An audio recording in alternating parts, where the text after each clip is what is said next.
একজন স্ত্রীর প্রতি তার স্বামীর 10টি হক বা কর্তব্য রয়েছে। মনে রাখতে হবে। বাবা, আমি আপনাকে দিলের কান লাগায় কথাগুলো শোনেন।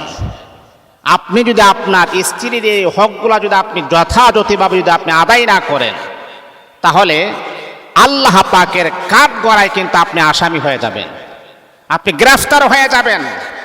আল্লাহ পাক যদি আপনাকে পাকড়াও করে, তাহলে কিন্তু বাঁচার আর কোনো পথ নাই। কারণ একজন নারীকে আপনি যখন ইজাবার কবুলের মাধ্যমে যখন আপনি তাকে বিবাহ করেছেন, ওই নারীটাকে জীবন আপনি দেখেন নাই, কিন্তু আল্লাহ পাকের বিধান, আপনি তাকে কবুল বলেছেন, ওই নারীটাও আপনাকে কবুল বলেছে, যার কারণে তার সাথে আপনার সম্পর্কটা আল্লাহ পাক হালাল করে দিয়েছেন। এই সম্পর্কটা হওয়ার পর থেকে ওই নারীটা তার মা বাবা, আত্মীয় স্বজন, পাড়া প্রতিবেশী, বন্ধু বান্ধব, আহারে কত মোহাব্বতের মানুষ ছিল তার, কত প্রিয় মানুষ ছিল তার, ওই সমস্ত মানুষকে ছেড়ে দিয়ে সে আপনার কাছে চলে আসছে। এখন তার দায়িত্ব, সম্পূর্ণ দায়িত্ব আপনার উপরে। আর এই দায়িত্ব নিয়ে আজকে আমি আপনাদেরকে আলোচনাটা আমি দিব। একজন স্ত্রীর প্রতি তার স্বামীর 10টি হক বা কর্তব্য রয়েছে, সেই হকগুলা কি কি। আর এই হক যদি আদায় করার ব্যাপারে যদি আপনি একেবারে উদাসীন হন, একেবারে আপনি গাফেল হন, আপনি যদি এই হকগুলা যদি যথাযথভাবে যদি আপনি আদায় না করেন, তাহলে আপনার শাস্তি কি হতে পারে, আপনার পানিশমেন্ট কি হতে পারে, আপনার উপর আল্লাহ পাকের কি রকম আযাব, কি রকম শাস্তি আসতে পারে, সেই বিষয় নিয়ে আমি আজকে আপনাদেরকে আলোচনা দেব ইনশাআল্লাহ। তো সম্মানিত হাজিরিন, তাহলে এই হকের ব্যাপারে আমরা অনেকেই, স্ত্রীরা আমার কাছে প্রাপ্য, স্ত্রীরা আমার কাছে পাওনা, সেই বিষয়ে আমরা একটু আমাদের মাথা ব্যথা নাই। আমরা মনে করি কি জানেন, অনেক পুরুষদেরকে আমি দেখি যে স্ত্রীকে তারা দাসীর উপরে গ্রহণ করে, মানে ঘরের একটা দাসী, কাজের বুয়ার মতো তারা ব্যবহার করে না। ইসলাম আপনাকে এই রকম ডিরেকশন আপনাকে দেন নাই। কারণ ইসলাম আপনাকে জানিয়ে দিয়েছেন, তোমার স্ত্রী হলো এই পৃথিবীতে যত বন্ধু আছে, এই পৃথিবীতে যত প্রিয় মানুষ আছে, সবচাইতে প্রিয় মানুষ হলো তোমার স্ত্রী। আর তোমার জান্নাতে যাওয়ার প্রধান কারণ হচ্ছে তোমার স্ত্রী। এই জন্য মনে রাখতে হবে, কখনো আপনি দুর্ব্যবহার করবেন না। অনেক পুরুষ আছে আমি দেখলাম, ঘর থেকে যখন বের হয়ে যায়, মানুষের সাথে যখন কথা বলে তখন হাসি মুখে কথা বলে, ওই সমস্ত মানুষেরা তার প্রশংসা করে, আহারে তার ব্যবহার বড় সুন্দর। যখন আমাদের সাথে কথা বলে, হাসি মুখে কথা বলে, তার মুখ দেয়া খারাপ ব্যবহার আমরা শুনি নাই। বাবারে, আপনার প্রশংসা বাহিরের মানুষ করে, কিন্তু ঘরের ভিতরে আসলে সবচাইতে দুর্ব্যবহার আপনি আপনার স্ত্রীর সাথে করেন। হ্যাঁ বন্ধু, আপনি কেমন ছিলেন, আপনার চরিত্র কেমন, আপনার ব্যবহার কেমন। আপনি যদি মারা যান, এই মুহূর্তে যদি আপনার ইন্তেকাল হয়ে যায়, আপনার এলাকার কোনো সর্দারকে জিজ্ঞাসা করা হবে না যে আপনার চরিত্র কেমন, আপনার এলাকার কোনো মেম্বারকে জিজ্ঞাসা করা হবে না, আপনার এলাকার কোনো চেয়ারম্যানকে জিজ্ঞাসা করা হবে না, কোনো প্রতিনিধিকে জিজ্ঞাসা করা হবে না, এমনকি আপনার যে বন্ধু ছিল তাদেরকেও জিজ্ঞাসা করা হবে না। কিন্তু মনে রাখতে হবে, ওই সময়ে যদি আপনার স্ত্রী আপনার পক্ষে যদি ভালো সাপোর্ট করেন, ওইটাই আল্লাহ পাকের কাছে গ্রান্টেড হয়ে যাবে। আপনি কেমন ছিলেন, আপনার আচার ব্যবহার লেনদেন কেমন ছিল, বা আপনার মুখের ভাষা কেমন ছিল, আপনি লোক হিসাবে কেমন, এটা আল্লাহ পাক কোনো মেম্বার চেয়ারম্যানের কাছ থেকে আমার আল্লাহ তদন্ত নিবেন না। নিবেন কার কাছ থেকে? আপনার স্ত্রীর কাছ থেকে নিবেন। এই জন্যে স্ত্রীর কাছে ভালো হওয়া, এটাই হলো আসল ভালো হওয়া। অনেক পুরুষ আছে যে সারা দুনিয়ার মানুষের কাছে ভালো, কিন্তু স্ত্রীর কাছে ভালো না। আসলে প্রকৃত ভালো হওয়া স্ত্রীর কাছে। আমার নবী তার স্ত্রীদের কাছে কেমন ছিলেন জানেন? এক গ্রাম্য মহিলা এসে আম্মাজান আয়েশাকে বলতেছেন, আয়েশা, আচ্ছা বলে তো, তোমার স্বামী মুহাম্মদুর রাসূলুল্লাহ সাল্লাল্লাহু আলাইহি ওয়াসাল্লামের চরিত্রটা কেমন, একটু জানাও তো। দেখেন আম্মাজান আয়েশা রাসূলকে কি পরিমাণ মুহাব্বত করেন, কি পরিমাণ তার প্রতি আন্ডারস্ট্যান্ড, কি পরিমাণ তার প্রতি ভালোবাসা, তার প্রতি টান। তার চরিত্রটা কিভাবে তুলে ধরেছেন। ওই নারীটা বলল, হে আম্মাজান আয়েশা সিদ্দিকা রাদিয়াল্লাহু তাআলা আনহা, তোমার স্বামী হলো মুহাম্মদ, উনি হলো আল্লাহ পাক রব্বুল আলামিনের একজন পেয়ারা হাবিব, একজন পেয়ারা নবী। তাহলে বলো তো তোমার স্বামীর চরিত্র কেমন? আম্মাজান আয়েশা কত সুন্দর করে স্বামীর চরিত্র আলোচনা করেছেন। ওই গ্রাম্য মহিলাকে বললেন, মহিলারে তোমার ঘরে কি কোরআন আছে নি? হ্যাঁ, আমার ঘরে কোরআন আছে। কোরআন যেমন পবিত্র, আমার স্বামী মুহাম্মদের চরিত্র আমার আল্লাহ তেমন পবিত্র বানায়া দিয়েছে। আল্লাহু আকবার, আল্লাহু আকবার। তাহলে এই মোহাব্বত, এই ভালোবাসাটা আদায় করে নিতে হয়। আর আপনি যদি স্ত্রীর সাথে আপনি খারাপ ব্যবহার করেন, তাকে মারধর করেন, তাকে আঘাত করেন, তার মা বাবাকে নিয়ে অশালীন গালিগালাজ করেন, তাহলে কিন্তু আপনার স্ত্রী দেখবেন আপনার আহারে অনেক নারী আছে কি জানেন, দুঃখের কথা কি বলবো, অনেক নারী বলে হুজুর আমার স্বামী মারা গেলে আমি রেহাই পাবো, ও মরেও না আর আমিও শান্তিতে নাই। তাহলে আবার বুঝেন যে আপনি কি পরিমাণ তাকে কষ্ট দেন, কি পরিমাণ তাকে যন্ত্রণা দেন, কি পরিমাণ তাকে ডিপ্রেশনের ভিতর আপনি রাখেন, যে আপনার জন্য মৃত্যু কামনা করে। আছে তো, এমন আছে, এমন কুলাঙ্গার মার্কা স্বামী আছে, স্ত্রীকে অহরহর আঘাত করে, কিন্তু ওই নারীটা চিন্তা করে হারে কার কাছে যাব, বিবাহ বসার কোনো প্রয়োজন নাই, আবার ওর থেকে আরেকটা ছেলে ভালো হবে এরকমও তো কোনো গ্যারান্টি নাই, তাক কষ্ট হলে তার সংসার করি, ও মরলে আমি শান্তি পাব। তাহলে আপনি কেমন স্বামী যে আপনার স্ত্রী আপনার জন্য মৃত্যু কামনা করে? এরকম কুলাঙ্গার মার্কা স্বামী কিন্তু আমাদের সমাজে আছে। অনেক নারী তারা বলে না, বললেও আঘাত পাবে, আবার তাকে তার উপরে অ্যাক্সেস করতে পারে, তার উপরে মারতে পারে, এই জন্য বলে না। তাই যে কথা বলতেছিলাম, একজন স্ত্রীর প্রতি তার স্বামীর 10টি হক বা কর্তব্য রয়েছে। 1 নাম্বার, 10টা হক যদি কোনো স্বামী যদি আদায় না করে, কোনো স্বামী যদি এই 10টি হক যদি স্ত্রীর আদায় না করে, তাহলে আল্লাহ পাকের কাঠ গড়ায় আসামির বেশে সে দাঁড়াতে হবে। আল্লাহ পাকের কাঠ গড়ায় তাকে হিসাব দিতে হবে। আর ওই নারী যদি আপনার বিরুদ্ধে আল্লাহর কাছে বিচার দেয়, এই বিচারের মুখোমুখি আপনি দাঁড়াতে হবে। বিচার শেষ না হওয়া পর্যন্ত আপনি জান্নাতের ভিতরে যেতে পারবেন না। আর যদি বিচার যদি আপনার বিপক্ষে চলে আসে, তাহলে তো আপনি জাহান্নামী হয়ে যাবেন। কি এমন 10টি গুরুত্বপূর্ণ দায়িত্ব? 1 নাম্বার, যেহেতু আপনি তাকে বিবাহ করেছেন, সে আপনার স্ত্রী, সে আপনার স্ত্রী। ওই নারীটাকে বিবাহ করার পরে এখন সে আপনার স্ত্রী, আপনার প্রথম দায়িত্ব হচ্ছে স্ত্রীর ভরণ পোষণ সুন্দরভাবে আপনি আদায় করতে হবে। স্ত্রীর ভরণ পোষণ, মনে করেন স্ত্রীর কাপড় চোপড়, খাবার দাবার, তারপর থাকার জায়গা, বাসস্থান, তার চিকিৎসা এবং তার সেবা যত্ন, মানে টোটালি তার ভরণ পোষণের টোটাল দায়িত্ব আল্লাহ পাক রব্বুল আলামিন আপনার উপরে আমার আল্লাহ অর্পণ করে দিয়েছেন।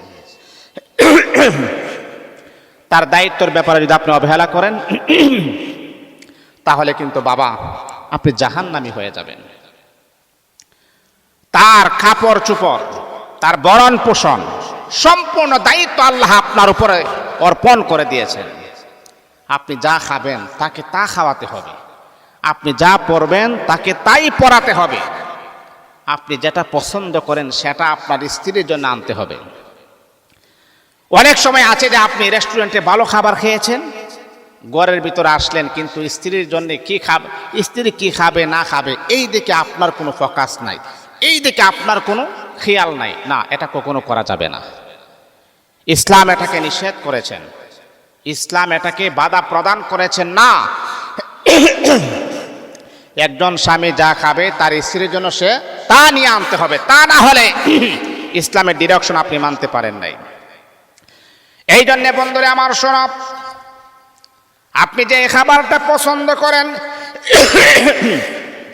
আপনি যে খাবারটা পছন্দ করেন, যে খাবারটা আপনি ভালোবাসেন, যে খাবারটা আপনি মহাব্বত করেন আপনার স্ত্রীর জন্য, ফুল সেই খাবারটা নিয়ে আসতে হবে। মনে করেন আপনি ভালো রেস্টুরেন্টে খাবার খেয়ে আসছেন, কিন্তু আপনি ঘরের ভিতর আপনার স্ত্রী আছে, তার জন্য কোনো খাবার নাই। এই ভুল যদি আপনি করেন, তাহলে আল্লাহ পাকের কাঠ গড়ায় কিন্তু আপনি আসামির বেশে দাঁড়াতে হবে। আপনার স্ত্রী কি খাবে, কি রান্না করবে, কি পাক করবে, এই বিষয়ে যদি আপনার কোনো একেবারে যদি আপনি উদাসীন থাকেন, তাহলে আল্লাহ পাকের কাঠগড়ায় আপনি আসামি হয়ে যাবেন। আপনার স্ত্রী কি খাবে, কি ভরণ পোষণ, এই টোটাল দায়িত্বটা আপনার উপরে। আপনি তার ব্যবস্থা করবেন, আপনি তার খাবারের ব্যবস্থাটা আপনি করবেন, তার পরনের ব্যবস্থা আপনি করবেন। সে কি রান্না করবে, কোন জায়গায় সে থাকবে, সম্পূর্ণ দায়িত্বটা আপনার উপরে, আপনি তার ব্যবস্থা করবেন। এটা হলো এক। 2 নাম্বার হলো আপনার স্ত্রীর শারীরিক চাহিদা পূরণ করা। শারীরিক চাহিদা, মনে করেন আপনার স্ত্রীর সাথে আপনি সহবাস করতে হবে, কারণ এটা বিবাহ করেছেন, এটা হালাল সম্পর্ক, এটা বৈধ সম্পর্ক। আপনি তো আপনার স্ত্রীর সাথে সহবাস করবেনই, কিন্তু তার শারীরিক চাহিদা আপনি মিটাবেন। এমনও আছে যে অনেক স্বামী আছে বিবাহ করার পরে আর স্ত্রীর সাথে তার কোনো আন্ডারস্ট্যান্ড নাই। সে কি করে, ঘরের ভিতরে একটা সুন্দর স্মার্ট স্ত্রী রেখে অন্য নারীর সাথে সে পরকীয়াতে লিপ্ত হয়। এইরকম পুরুষ আমাদের সমাজের ভিতরে আছে না নাই? অহরহর, অভাব নাই। এত সুন্দর স্ত্রী ঘরের ভিতরে আছে, স্ত্রীর সাথে সহবাস না করে অন্য নারীর সাথে তার পরকীয়া লিপ্ত হয়, অন্য নারীর সাথে সে সহবাস করে। বাবারে, মনে রাখতে হবে, যেই পুরুষ নিজের ঘরের স্ত্রী রেখে, হালাল স্ত্রী রেখে অবৈধ পন্থায় আরাম তালাশ করে, আল্লাহর কসম, ওই পুরুষ কখনো তার মনের ভিতরে শান্তি পাবে না, মনের ভিতরে আনন্দ পাবে না, মনের ভিতরে আল্লাহ পাকের রহমত আর বরকত আমার আল্লাহ দিবেন না। আল্লাহ পাক রব্বুল আলামিন বলে, বাংলা শোনো, হারামের ভিতরে আমি আল্লাহ কখনো আরাম রাখি নাই, আর হালালের ভিতরে আমি আল্লাহ পাক রব্বুল আলামিন রহমত আর বরকত আমি আল্লাহ ঢেলে দিয়েছি। হালালের ভিতরে আমি আল্লাহ একেবারে মোহাব্বত আমি আল্লাহ ঢেলে দিয়েছি। তোমার ঘরে এত সুন্দর স্ত্রী থাকার পর যে পুরুষ অন্য নারীর প্রতি আসক্ত হয়, যে পুরুষ অন্য নারীর প্রতি দুর্বল হয়ে যায়, ওই পুরুষ যতই আরাম তালাশ করুক, যতই শান্তি তালাশ করুক, তার জীবনে কখনো আমার আল্লাহ শান্তি নাজিল করবেন না। ঘরের ভিতরে হালাল সুন্দর রূপসী স্ত্রী আছে, তার সাথে আপনি সহবাস করবেন, তার সাথে আপনি মিলিত হবেন, তাকে আপনি সময় দিবেন। কিন্তু আপনি করলেন কি, স্ত্রীর শারীরিক চাহিদা আপনি পূরণ করতে ব্যর্থ। মনে রাখতে হবে, স্ত্রীর শারীরিক চাহিদা যদি আপনি পূরণ না করেন, এই যে দায়িত্বটা যদি আপনি অবহেলা করেন, 10টা কর্তব্য আছে, এইটা যদি আপনি পালন না করেন, আল্লাহ পাকের আযাবের গ্রেফতার আপনি হয়ে যাবেন। আপনার স্ত্রী যদি আপনার বিরুদ্ধে আল্লাহর কাছে বিচার দায়ের করে, তাহলে আপনি জাহান্নামী হয়ে যাবেন। জাহান্নামে যাওয়ার জন্য এতটুকুই যথেষ্ট হয়ে যাবে।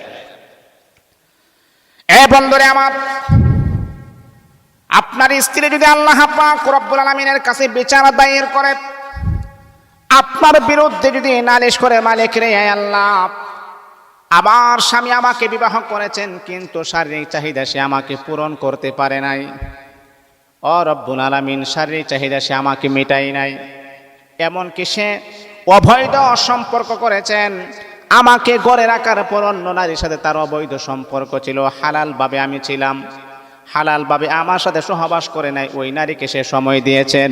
আল্লাহ পাক রব্বুল আলামিন আপনার আমল নামার ভিতরে জেনাহের গুনাহ লিপিবদ্ধ করবেন, আর স্ত্রীর হক আদায় না করার কারণে আমার আল্লাহ আপনাকে জাহান্নামী বলে ঘোষণা করবেন।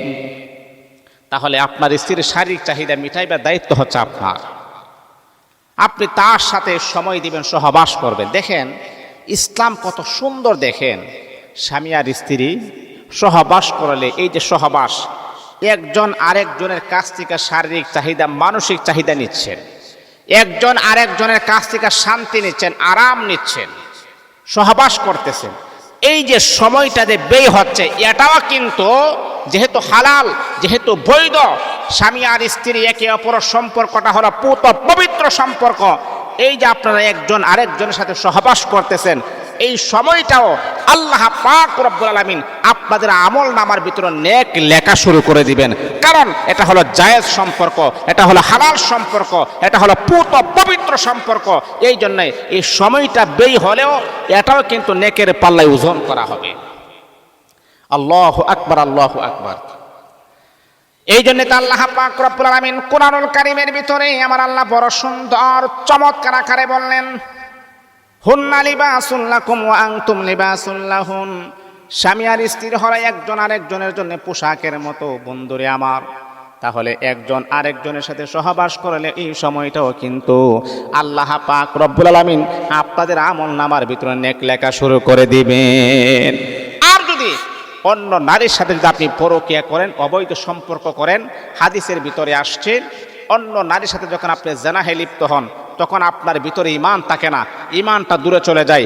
যে কোনো সময় যে কোনো মুহূর্তে আপনার উপর লানত, আপনার উপরে গজব, আল্লাহ পাকের অভিশাপ আপনার উপর আসতে পারে। এই জন্যে একজন স্ত্রীর প্রতি তার স্বামীর 10টি কর্তব্য, একজন স্ত্রীর প্রতি তার স্বামীর 10টি হক বা কর্তব্য পালন করতেই হবে। তাহলে আমরা 2 নাম্বার বিষয় নিয়ে আলোচনা করেছি, শারীরিক চাহিদা মেটাতে হবে। এই কর্তব্যগুলো আপনাকে আদায় করতে হবে। আর যদি আপনি না করেন আল্লাহ পাকের আযাবের গ্রেফতার আপনি হয়ে যাবেন। এবার আমরা 3 নাম্বারে আসি। 3 নাম্বার কি হক আছে, স্ত্রীর সেই হকটা আদায় না করলে আল্লাহ পাকের আযাবে আপনি গ্রেফতার হয়ে যাবেন, আল্লাহ পাকের আযাবের পাকড়াও আপনি হয়ে যাবেন, জাহান্নামী আপনি হয়ে যাবেন। এবার আমরা 3 নাম্বার হলো স্ত্রীর কথার মর্যাদা দিতে হবে। আপনার স্ত্রীর কথার উপরে আপনি মর্যাদা দিতে হবে, তাকে সম্মান করতে হবে, তার কথাগুলো শুনতে হবে। কারণ আপনি স্বামী কেমন জানেন? আমরা মনে করি কি জানেন, স্ত্রীর সাথে সহবাস করতে পেরেছি এটাই আমাদের একটা পুরুষত্ব। না, সহবাস সবাই করতে পারে।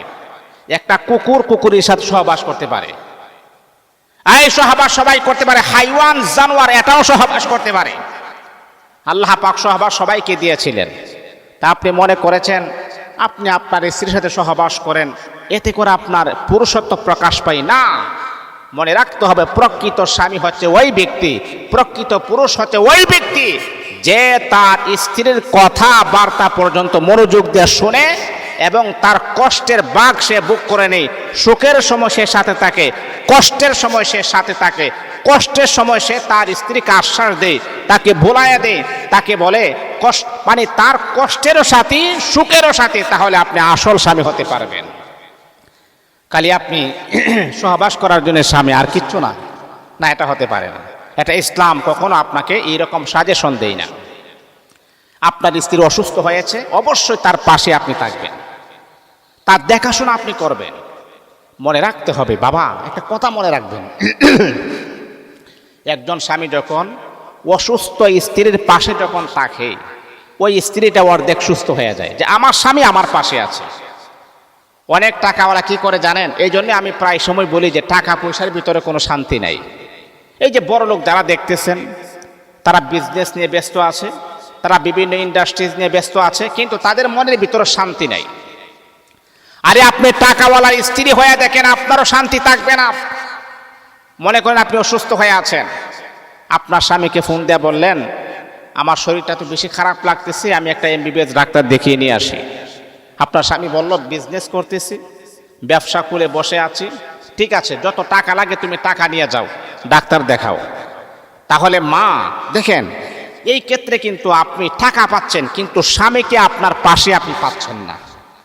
এই মা, এই কথাগুলো সত্য কিনা আপনি একটু তদন্ত করে দেখবেন। আপনি টাকা পাচ্ছেন, যত লাগে টাকা নিয়ে যাও, কিন্তু স্বামীকে আপনি পাচ্ছেন না। আর একজন অসহায় গরিব, দিন আনে দিন খায়, দিন মজুর, দেখবেন আপনি অসুস্থ হয়েছেন, সে আপনাকে সাথে নিয়ে ডাক্তারের কাছে যাবে। আর একজন নারী ততক্ষণ পর্যন্ত দুর্বল হয় না যতক্ষণ পর্যন্ত স্বামী তার হাতটা ধরে রাখে, স্বামী তার পাশে আছে।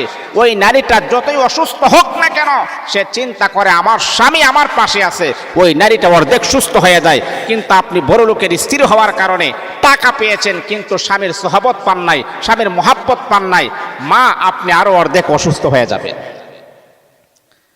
এই জন্য মনে রাখতে হবে আমার মা, এই আমার যুবক ভাইয়েরা, স্ত্রীর যদি 10টা হক যদি আপনি আদায় না করেন, আল্লাহ পাকের কাঠগড়ায় আপনি আসামি হয়ে যাবেন, আপনি গ্রেফতার হয়ে যাবেন, আপনি পাকড়াও হয়ে যাবেন। তাহলে 2 নাম্বার 3 নাম্বার হলো আপনার স্ত্রীর কথাকে আপনি সম্মান করতে হবে, স্ত্রীর কথাকে আপনি মর্যাদা দিতে হবে, তার কথাগুলো আপনি শুনতে হবে।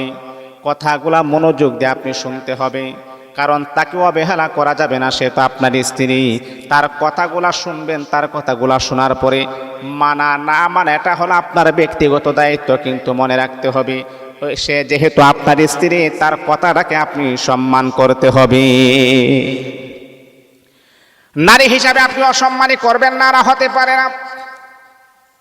আপনি যদি মনে মনে চিন্তা করেন হারে সে তো একজন নারী, তার কথা কেন আমি শুনবো না, সে যেহেতু আপনার স্ত্রী, বন্ধুরে আমার, তার কথাগুলো আপনি মনোযোগ দিয়ে শুনবেন, তাকে আপনি সম্মান করবেন।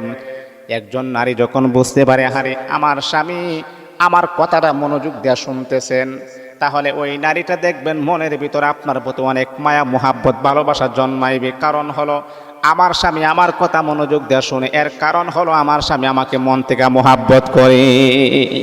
এই জন্যে 3 নাম্বার হলো স্ত্রীর ওই দায়িত্বটা আপনাকে সুন্দরভাবে পালন করতে হবে, তার কথাটাকে আপনি সম্মান দিতে হবে, মনোযোগ দিয়ে তার কথাগুলো আপনাকে শুনতে হবে।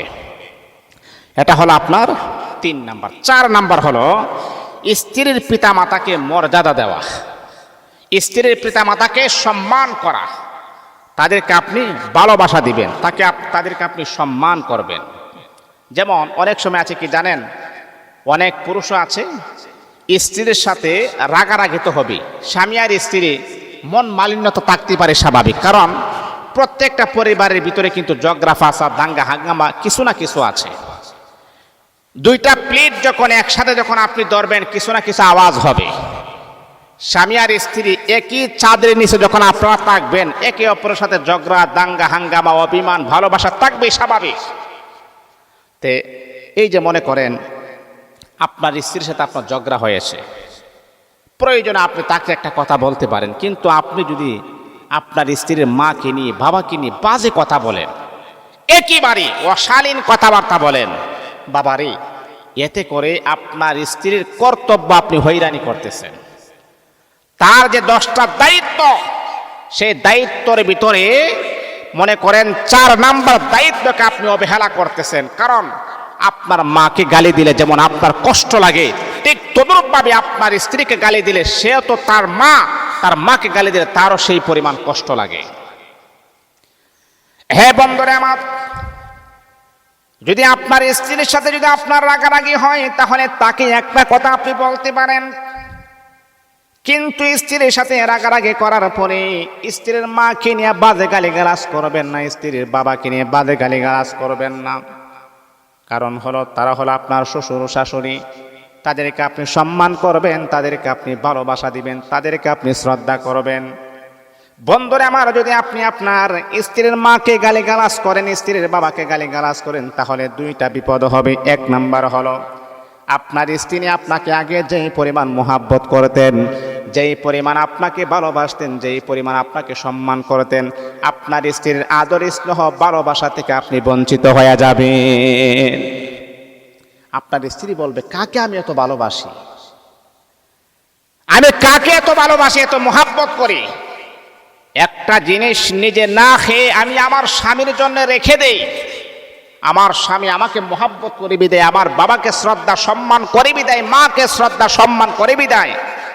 এখন আমি দেখতে পাচ্ছি যে আমার বাবাকে নিয়ে আমার মাকে নিয়ে অশালীন ভাষায় গালিগালাজ করে, তাকে আমি সম্মান করি, দেখবেন আপনার স্ত্রী আপনাকে রাগের মতো মোহাব্বত করবে না, ভালোবাসা দিবে না। এই জন্যেই একটা হলো আপনার স্ত্রীর মোহাব্বত থেকে আপনি বঞ্চিত হবেন। 2য় নাম্বার হচ্ছে স্ত্রীর হক আদায় করার ব্যাপারে যে আপনি উদাসীনতা অবলম্বন করেছেন, এটার জন্য আল্লাহ পাকের কাজ করে আপনাকে আসামির বেশে দাঁড়াতে হবে। এটা হলো 4 নাম্বার। 5 নাম্বার হচ্ছে স্ত্রীকে আঘাত কিংবা মারধর করা যাবে না, স্ত্রীকে আঘাত কিংবা মারধর করা যাবে না। সে তো আপনার স্ত্রী, তাকে কেন আপনি আঘাত করবেন?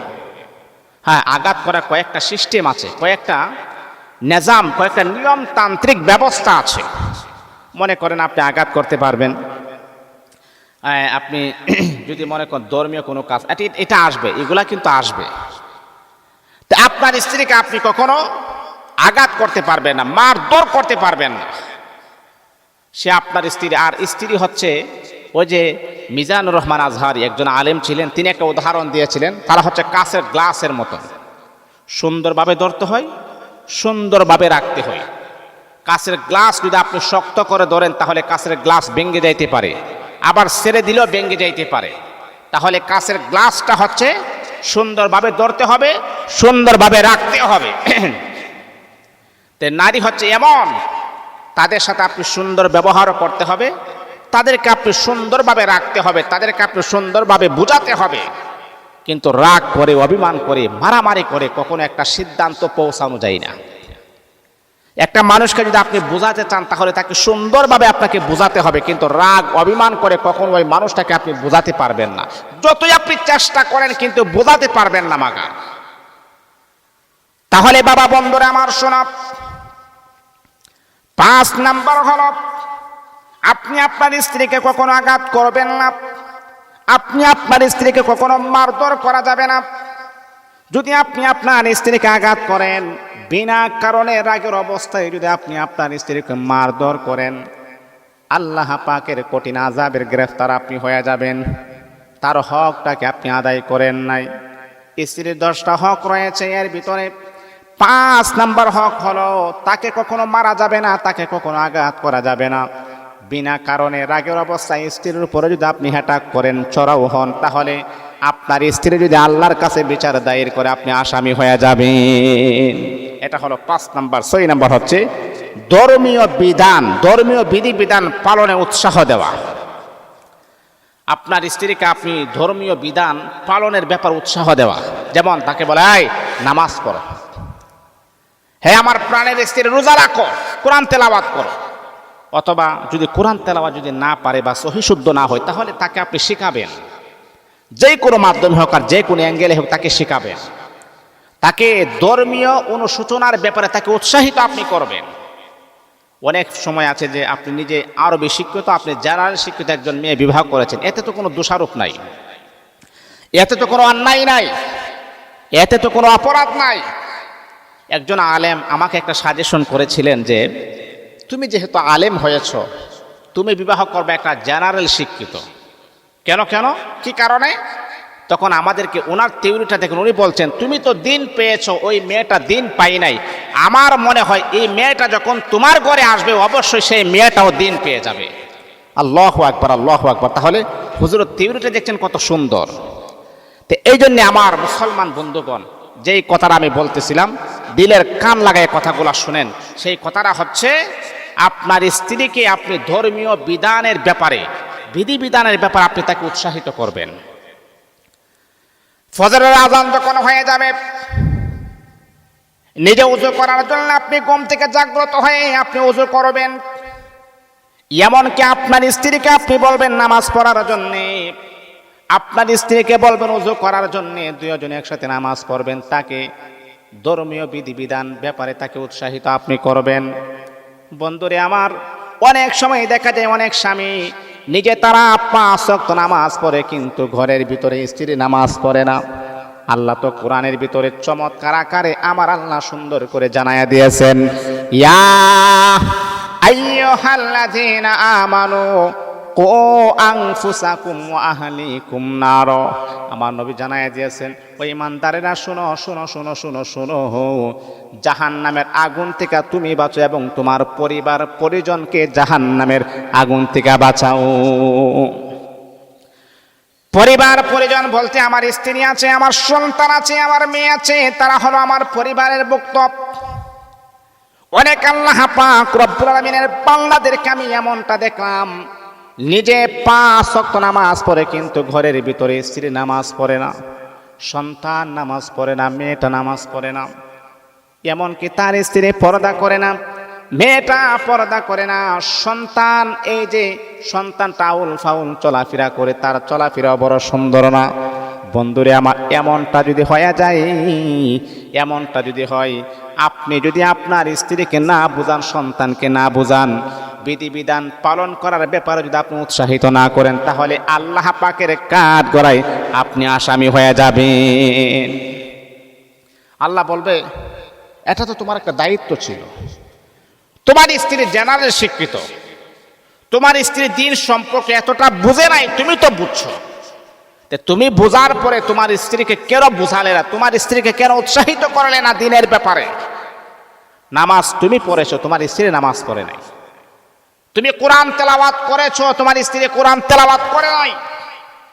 তুমি ইসলামের বিধান পূর্ণাঙ্গভাবে তুমি আদায় করেছো, তোমার স্ত্রীকে বলো নাই পূর্ণাঙ্গভাবে আদায় করার জন্য। তাহলে বাবা, এই জন্যে একজন স্ত্রীর প্রতি তার স্বামীর 10টি হকের ব্যাপারে এর ভিতরে 6 নাম্বার হচ্ছে ধর্মীয় বিধিবিধানের ব্যাপারে তাকে উৎসাহিত করা, পালন করার ব্যাপারে উৎসাহিত করা। আপনি নিজেও পালন করবেন, আপনার স্ত্রীকেও পালন করার ব্যাপারে আপনি উৎসাহিত করবেন যে হ্যাঁ এই কাজটা করো, নামাজ পড়ো, নামাজ পড়লে এই লাভ, নামাজ পড়লে এই ফায়দা হবে, নামাজ পড়ো, জিকির আজকার করো, তাসবিহ পড়বো, একটার পর একটা আপনি বলবেন, উৎসাহিত করবেন। ধর্মীয় আলোচনা তার সামনে করবেন, ধর্মের কথা তাকে বলবেন। মৃত্যুর পরে এমন হবে, এই কাজটা করলে এমন হবে, ওই কাজটা করলে এমন হবে। দেখবেন ইনশাআল্লাহ আপনার স্ত্রী আজ থেকে এইভাবে আপনি যখন উৎসাহিত করবেন একজন পাক্কা নামাজি হয়ে যাবে, আবেদা সলেহা জাকেরা তৈয়িবা হয়ে যাবে ইনশাআল্লাহ। একজন স্ত্রীর প্রতি তার স্বামীর 10টি হক বা কর্তব্য রয়েছে। এর ভিতরে আমরা 7 নম্বর বিষয়টা বলতেছি। কথাগুলা পয়েন্টগুলা দিলের কান লাগায় শুনবেন। দুনিয়া এবং আখেরাতে আমাদের ফায়দা হবে, দুনিয়া এবং আখেরাতে আমাদের উপকার হবে। মনে রাখতে হবে, একজন আরেকজনের এই প্রাপ্য হকের ব্যাপারে যদি আপনি গাফেল হন, উদাসীন হন, তাহলে বাবা আল্লাহ পাকের কাঠগড়ায় আপনাকে আসামির বেশে দাঁড়াতে হবে। আপনি গ্রেফতার হয়ে যাবেন, আপনি আল্লাহ পাকের লানতের শিকার হয়ে যাবেন। তাহলে 7 নম্বর হচ্ছে স্ত্রীর গোপন কিছু অন্যের কাছে প্রকাশ না করা। আপনার স্ত্রীর গোপন বিষয় এটা কিভাবে বলবেন? আহারে, আমরা অনেকেই বুঝি না, আমরা অনেকেই জানি না। আমার স্ত্রীকে ছোট করা মানে আমি নিজেই ছোট হওয়া, আমার স্ত্রীর মান সম্মান হানি হওয়া মানে আমার নিজেরই মান সম্মান হানি হওয়া। এটা আমরা বুঝি না কেন? আমার স্বামীকে ছোট করা মানে আমি নিজেই ছোট হওয়া, আমার স্বামীর মান সম্মানে আঘাত করা মানে আমার নিজেরই আঘাত করা। তাহলে আমি কেন আমার স্বামীর মান সম্মানে কেন আঘাত করব? আমার স্ত্রীর গোপন কথা আমি কেন বলবো? সে তো আমার স্ত্রী, সে তো আমার প্রিয় বন্ধু। এই পৃথিবীতে যত সম্পদ আছে, হীরা মণি মুক্তা গহনা যা কিছু আছে, সবচাইতে দামি সম্পদ হলো তোমার স্ত্রী। আর তোমার স্ত্রীর গোপন কথা তুমি মানুষের কাছে বলো, তুমি তো আসলে একটা কুলাঙ্গার। এই বন্ধুরে আমার শোনো, একজন স্ত্রীর প্রতি স্বামীর 10টি হক কর্তব্য রয়েছে। এইগুলা যদি আপনি পরিপূর্ণভাবে যদি আপনি আদায় না করেন, তাহলে আল্লাহ পাকের কাঠগড়ায় কিন্তু আপনি আসামি হয়ে যাবেন, আল্লাহ পাকের কাঠগড়ায় আপনি গ্রেফতার হয়ে যাবেন। তাহলে 7 নাম্বার হলো স্ত্রীর গোপন কথা রয়েছে, যে কথাগুলো আপনাকে স্বামী হিসাবে, কারণ আপনার চাইতে অভিভাবক তার পৃথিবীতে আর কেউ নাই, ওই নারীটার ভরণ পোষণ আপনি দেন, ওই নারীটার সম্পূর্ণ দায়িত্ব আপনি গ্রহণ করেন, ওই নারীটাকে আপনি ভালোবাসা দেন, তার শারীরিক মানসিক চাহিদা আপনি মেটান। ওই নারীটা যদি আপনাকে তার গোপন কথা বলে, তাহলে এইটা আপনি আমানত রাখবেন। কিন্তু বন্ধুরে, অনেক সময় অনেক কুলাঙ্গার মার্কা স্বামী আছে, স্বামী আর স্ত্রী সহবাস করে, সহবাসের কথাও অন্য মানুষের কাছে গিয়ে তারা বলে। কেমন কুলাঙ্গার চিন্তা করছেন? স্বামী আর স্ত্রী সহবাস করে, সহবাসের কথা বন্ধু বান্ধবের কাছে, এটা কি বলার জিনিস বলেন তো? এক কুলাঙ্গার পুরুষ, এক বেয়াদব মার্কা পুরুষ, এই বিষয়টা কি বলার জিনিস? সে তো আপনার স্ত্রী, তার সাথে আপনি সহবাস করবেন, আর এইটা আপনি আপনার বন্ধুদের কাছে বলেন, তাহলে কি আপনার স্ত্রীর চাইতে আপনার বন্ধু বড় হয়ে গেছে? তুই যে কুলাঙ্গার, তুই যে স্বামীর নামে কলঙ্ক, এর মাঝে বিন্দু পরিমাণ কোনো সন্দেহ নাই। আর স্ত্রীর চাইতে কি বন্ধু বড় হতে পারে? কি বলেন আপনি? আর এই বিষয়টা তো অবাক লাগার কথা। এটা আল্লাহ কোরআনে বলেছেন, আল্লাহ হাদিসে বলেছেন, আমার রাসূল। এই পৃথিবীতে যত সম্পদ আছে, যত বন্ধু আছে, সবচাইতে পুত পবিত্র বন্ধু হলো তোমার স্ত্রী। আর তুমি তোমার স্ত্রীকে বাদ দিয়ে তাদের কাছে তোমার স্ত্রীর গোপন কথা বলো, এইটা যারা বলে তারা আসলেই কুলাঙ্গার, এর মাঝে কোনো সন্দেহ নাই। তাহলে কি হতে পারে? স্ত্রীর 7 নাম্বার যে বিষয়টা হলো, তার গোপন কথা যদি আপনি প্রকাশ করে দেন, তাহলে তার যে হক, এই হকটাকে আপনি অমান্য করলেন, এই হকের ব্যাপারে আপনি একেবারে উদাসীন হয়ে গেলেন, তার হকটাকে আপনি আদায় করেন নাই, তার হকের ব্যাপারে যদি আপনি সচেতন না থাকেন, তাহলে আল্লাহ পাকের কাঠগড়ে আপনাকে আসামির বেশে দাঁড়াতে হবে, আপনি গ্রেফতার হয়ে যাবেন। আর আল্লাহ পাক রব্বুল আলামিন আপনি ওই নারীটা যখন আপনার বিরুদ্ধে আল্লাহর কাছে বিচার দায়ের করবে, আল্লাহ আমি আমার স্বামীকে বিশ্বাস করে এই কথাগুলা বলেছি, সেই কথাগুলা এমনকি আমার আর তার অন্তরঙ্গ সম্পর্কের কথাও বন্ধুদের কাছে বলেছেন, আল্লাহ এটা জানার পরে আমি নিজেই বড় লজ্জিত হয়ে গেছি। আল্লাহ প্রতিবাদের কোনো ভাষা নাই। আমার স্বামী আমাদের সহবাসের কথা বন্ধুদের কাছে বলে, আল্লাহ এটা শোনার পর আমি মান সম্মান হারিয়ে ফেলেছি, সিদ্ধান্ত নিয়েছিলাম যে সুইসাইড করব, কিন্তু এটা তো তোমার নিষেধ। তাহলে একটা মেয়ে কি পরিমাণ ভয় পায় চিন্তা করছেন? তাহলে আপনার স্ত্রীর গোপন কথা কখনো কাহারো কাছে বলার চেষ্টা আপনি করবেন না। এটা হলো 7 নাম্বার। 8 নাম্বার হচ্ছে কৃতজ্ঞতা এবং প্রশংসা করা। স্ত্রীর প্রশংসা করবেন। নারীরা দেখবেন প্রশংসাকে বেশি ভালোবাসে। আপনি যখন আপনার স্ত্রীর প্রশংসা করবেন, দেখবেন সে আরো বেশি প্রশংসিত হওয়ার জন্য যা করা প্রয়োজন সেটাই করবে। যদি আপনি বলেন তোমার চেহারাটা আজকে খুবই সুন্দর লাগতেছে, তোমাকে কাপড়টা বড় সুন্দর দেখায়, আপনার স্ত্রী দেখবেন এই যে কথা বলছেন না তোমার চেহারাটা আরো সুন্দর লাগতেছে, এই কথা বলার পরে বাবা আমি আপনাকে বলছি একটু ট্রাই করে দেখেন, যদি লিপস্টিক যদি মনে করেন আধা কেজি লাগা, এই যে সুন্দর লাগতেছে বললে পরের দিন দেখবেন এই লিপস্টিক টুলের মাঝে 2 টুলের মাঝে 1.5 কেজি লিপস্টিক লাগাই। আলতাসনও তো আছেই, সোনো পাউডার তো আছে, এই কাপড়টা তোমাকে মানায় বড় সুন্দর, দেখবেন আরো সুন্দর সুন্দর স্মার্ট কাপড় পরবে। তো এটা আসলে প্রত্যেকটা মানুষই জাতিগতভাবে যদি আপনি কারো প্রশংসা করেন ওই মানুষটা খুশি হয়। আর বিশেষ করে একজন নারীর প্রশংসা যখন স্বামী যখন করে, একজন নারীর প্রশংসা যখন তার নিজের স্বামী যখন করে, তখন এই জিনিসটা একজন নারী সবচাইতে বেশি খুশি হয়, সবচাইতে বেশি ভালোবাসে, সবচাইতে বেশি তার মনটা বড় উজাড় হয়ে যায়। আমার স্বামী বলছে আমার সুন্দর লাগে, যার জন্য আমার সাজগুজ, যার জন্য আমার সবকিছু, সে যদি বলে আমাকে সুন্দর লাগে, এইটাই নারীরা সবচাইতে বেশি খুশি হয়। তার রান্নার প্রশংসা করবেন, তার খাবারের প্রশংসা করবেন, তার ঘরের প্রশংসা করবেন, ওই নারীটার যাবতীয় বিষয়গুলো প্রশংসা করবেন। আপনি দেখবেন আপনার স্ত্রীকে সামনে রেখে যদি অন্য কোনো নারীর প্রশংসা করেন, আপনার স্ত্রীকে সামনে রেখে অন্য নারীর প্রশংসা করে, আপনি আপনার স্ত্রীর চেহারার দিকে তাকিয়ে দেখেন চেহারাটা কি রকম কইরা রাখে। আর রাতের বেলা ঘরে তো যাইতেই পারবেন না, হাত দা তো ধরতে পারবেন না, বলবে ওর কাছে যাও। এই জন্য বন্ধুরে আমার শোনো, বিশ্বনবী মুহাম্মদুর রাসূলুল্লাহ সাল্লাল্লাহু আলাইহি ওয়াসাল্লাম স্ত্রীদের প্রশংসা করতেন। এমনকি আমার নবী তার 11 জন স্ত্রী ছিল, তাদের প্রশংসা করেছেন। আম্মা আয়েশা সিদ্দিকা রাদিয়াল্লাহু তাআলা আনহা আল্লাহর হাবিবকে বললেন, ইয়া রাসূলুল্লাহ, ইয়া হাবিবাল্লাহ।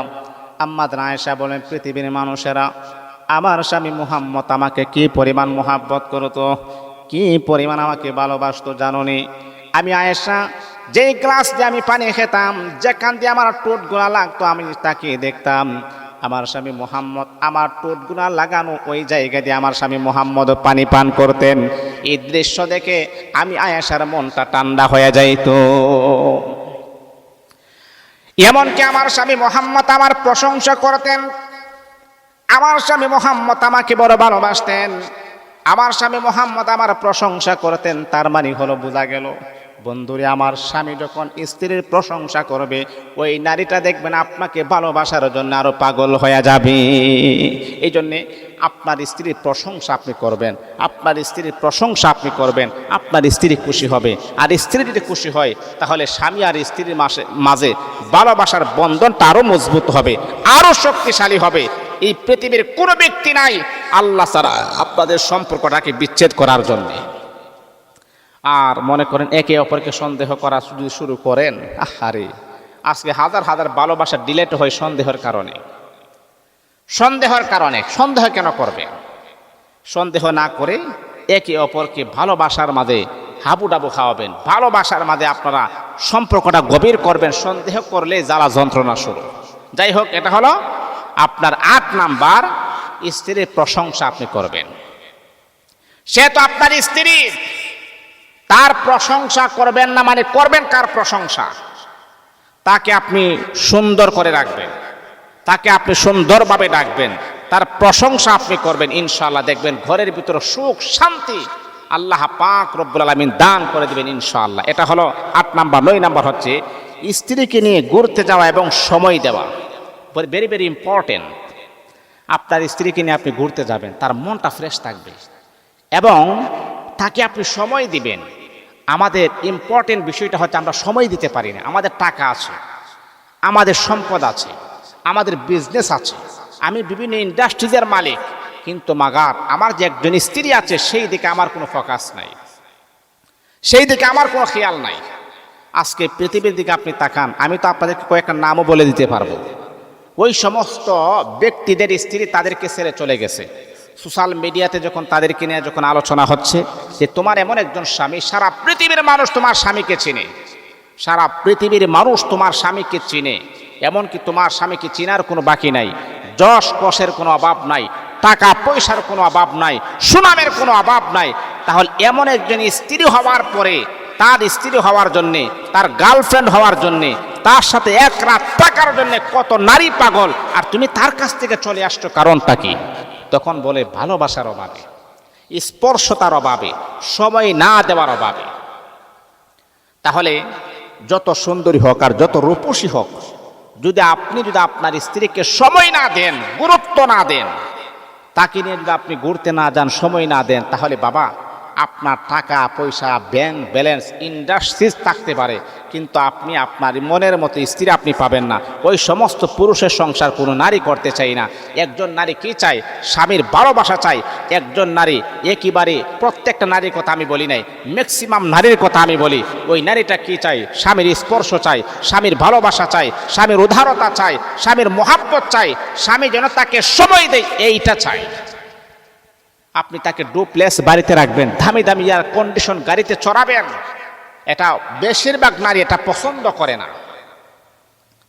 কারণ স্বামী যদি আমার পাশে থাকে, আমার ডুপ্লেসের বাড়ির কোনো প্রয়োজন নাই, এয়ার কন্ডিশনের গাড়ির কোনো প্রয়োজন নাই। স্বামীর ভালোবাসাটা হচ্ছে ইম্পর্টেন্ট, স্বামীর ভালোবাসাটা হচ্ছে আমার দরকার। তাহলে 9 নাম্বার হলো স্ত্রীকে নিয়ে আপনি ঘুরতে যাবেন, এমনকি তাকে আপনি সময় দিবেন।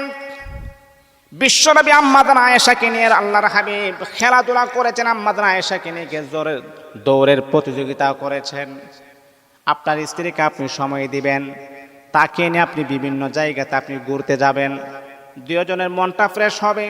আল্লাহ পাক রব্বুল আলামিন কুরআনুল কারীমের ভিতরে আমার আল্লাহ একটা সূরার ভিতরে আলোচনা করেছেন, মানুষ যখন সফর করে আমার আল্লাহ তার ব্রেনটাকে আমার আল্লাহ আরো প্রশস্ত করে দেন। এই জন্য আপনি আপনার স্ত্রীকে সময় দিবেন, তাকে নিয়ে আপনি ঘুরতে যাবেন। এটা হলো 9 নাম্বার। 10 নাম্বার হচ্ছে স্ত্রীর সাথে হাসি মুখে কথা বলা। আহারে আমরা মুখটাকে একেবারে গুমরা করে রাখি না, তার সাথে আপনি হাসি মুখে কথা বলবেন, তার সাথে আপনি মুস্কি হেসে কথা বলবেন, কথার মাঝে মুখ কালা করবেন না। আপনি যত বড় বিপদে থাকেন না কেন, তারপর আপনার স্ত্রীর সাথে আপনি হাসি মুখে কথা বলবেন, তাকে আপনি বুঝতে দিয়ে না যে বিপদটা আপনার আসছে, আবার সেটাকে আপনি বিপদটা সারাইতে পারবেন। এই বিপদ কিছুই না, আবার এই বিপদটা আপনার চলে যাইতে পারে।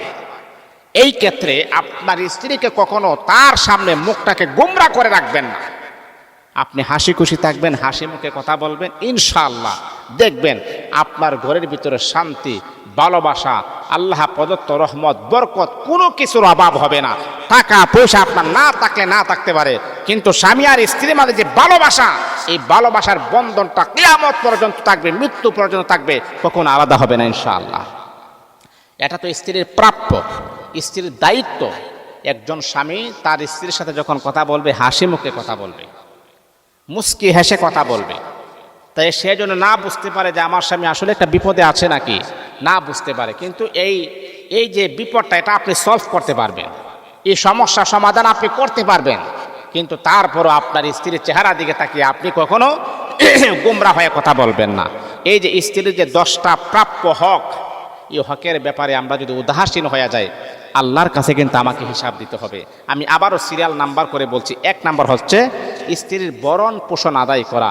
আপনি যেহেতু স্বামী, আপনি যেহেতু তার গার্জিয়ান, তার ভরণ পোষণ, খাবার দাবার, কাপড় চুপড় এবং তার থাকার জায়গা, তার বাসস্থান, তার ভালো মন্দ, চিকিৎসা, সব কিছুর ব্যবস্থা আল্লাহ আপনার উপরে দিয়েছেন, আপনি করতে হবে। এটা হলো 1 নাম্বার। 2 নাম্বার হচ্ছে তার শারীরিক চাহিদা আপনাকে পূরণ করতে হবে। তার শারীরিক চাহিদা বলতে তার সাথে আপনি সহবাস করবেন, তার সাথে আপনি ঘন ঘন সহবাস করবেন। তার শারীরিক চাহিদার দিকে আপনি দেখবেন যে একজন নারীকে কয়বার সহবাস করে তার মনের ভিতরে তৃপ্তি আসে। যেহেতু আপনি স্বামী, সে হচ্ছে আপনার হালাল স্ত্রী, তার দিকে লক্ষ্য রেখে আপনি তার সাথে সহবাস করবেন। 2 নাম্বার। 3 নাম্বার হচ্ছে স্ত্রীর কথাকে প্রাধান্য দিতে হবে, মর্যাদা দিতে হবে, যাতে করে সে বুঝে যে আপনি তাকে প্রাধান্য দিচ্ছেন। 4 নাম্বার হচ্ছে স্ত্রীর পিতামাতাকে মর্যাদা দিবেন, তাদেরকে বাবা হিসাবে সম্মান করবেন, মা হিসাবে সম্মান করবেন। 5 নাম্বার, স্ত্রীকে আঘাত কিংবা মারধর করা যাবে না। 6 নাম্বার, ধর্মীয় বিধান বিধিবিধানের প্রতি স্ত্রীকে উৎসাহিত করবেন। নামাজ না পড়লে নামাজের প্রতি উৎসাহিত করবেন, নামাজ পড়লে কি ফজিলত সেটা আপনি বলবেন। 7 নাম্বার, স্ত্রীর গোপন কথা কোনো কারোর কাছে আপনি বলবেন না, নিজের মার কাছেও না, ভাইয়ের কাছেও না, বন্ধুদের কাছেও না। 8 নাম্বার, তার প্রশংসা আপনি করবেন। 9 নাম্বার, স্ত্রীকে নিয়ে ঘুরতে যাবেন, সময় দিবেন। 10 নাম্বার, স্ত্রীর সাথে হাসি মুখে কথা বলবেন। আল্লাহ আমাদের সবাইকে বোঝার, আমল করার যেন তৌফিক দান করুন।